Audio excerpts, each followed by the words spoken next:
Well, as Donald Trump doubled down on immigration as a big election issue at yesterday's rally in New York, his plan to deport undocumented immigrants prompted chants of "send them back." Andrew Seele is president of the Migration Policy Institute. It's a non-partisan body that advocates for improved immigration policies. And he joins us now from Washington, D.C. Thank you for your time.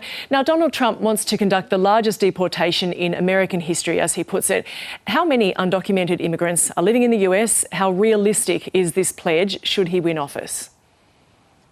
The official numbers, or the best numbers we have as of 2022, are about 11 million people. That number may have gone up to a little over 12 million in the past couple of years. It seems unlikely that they could deport a large percentage of that number, but they certainly could start deporting more people from the interior living in the country than the Biden administration has, and they could certainly sow a lot of fear in the community. Now, Andrew, you say that immigration is not a crisis, but the public's perception of it is. So can we go to the figures which show that encounters on the Mexico border are in fact down? Can you tell us what is meant by encounters and what we know about the actual numbers of people getting through? So the numbers really were up. I mean, there's no question that during the Biden administration, the numbers went up to a couple million people who were encountered at the border. There's some people who were double counted in that. They are now down to a much lower level. I mean, we're talking about probably about a quarter of that. Still large numbers overall, but much below that. They've made it much harder to come between ports of entry. They've created an orderly system for people to seek asylum, a more orderly system, and they've created some other legal pathways for people to come into the country. Remains to be seen if that will hold, and it remains to be seen if it's if it's too little too late, because at this point, the perception of the Biden administration among many people in the U.S. public is that they really lost control of the border along the way and didn't have an answer for the number of people coming. So the factors behind that decline, is that informing the policies of Harris and Trump? Yes, I think you see Democrats overall right now very much endorsing what they've done, trying to make it harder to cross the border between ports of entry, but still allowing for asylum for people that are willing to wait and have an appointment at a port of entry, and very much supporting legal pathways from countries that are in distress and where there are significant protection needs. So I think that's the big difference you see on the border. I mean, the Trump administration, a Trump administration, would likely try and suspend asylum in one way or another, whether de facto or actually changing the law. A Harris administration would probably try and keep some asylum at the border, but the much more limited process that we have right now. So would you say their immigration policies are starkly different or otherwise?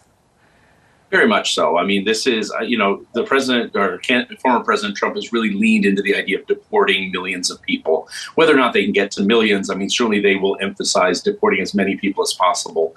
The Biden administration has done very few deportations from the interior of the country. They've done deportations of people who just arrived at the border, but they've really, other than people who have criminal records, they haven't been deporting a lot of people who are already living in the United States. And I assume that President Harris would, if there is a President Harris, would continue that policy as well.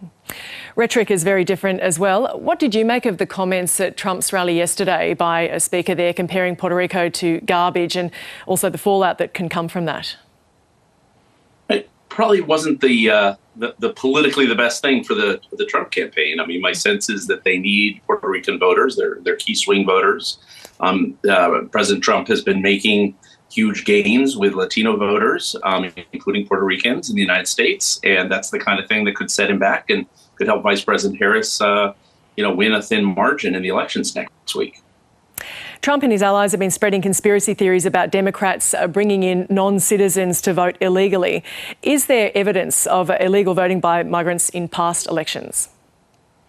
No, it's very limited. I mean, there are scattered cases that have been found, but they're really scattered. And they did a decade-long investigation looking at the last decade or a little bit more than that, actually, in Georgia. And they found, I think, it was 40, 80 cases. I mean, it happens, but it's so sporadic that it could never influence the outcome of an election.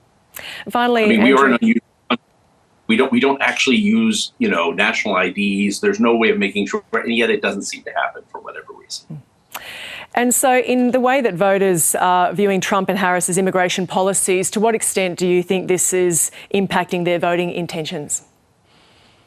I think this is an issue that's helped former President Trump. because there's a perception that the Biden administration lost control of the border. But I think President Trump also scares some voters because when he starts talking about mass deportations, that's not something that people necessarily want either. I mean, there's a tendency for Democrats to be too soft on the border and not understand that if they lose control, that there's not an orderly system, that it's going to actually boomerang back on them. And there's a tendency for Republicans to lean into measures that go way overboard in trying to vilify immigrants. And, that's not quite where the public is. The public's in the middle of those two. They want control at the border, but they also want people that are already in this country to be treated well and to be part of the American society and American economy. Andrew Seele, president of the Migration Policy Institute. Thanks for joining us. Great to be with you.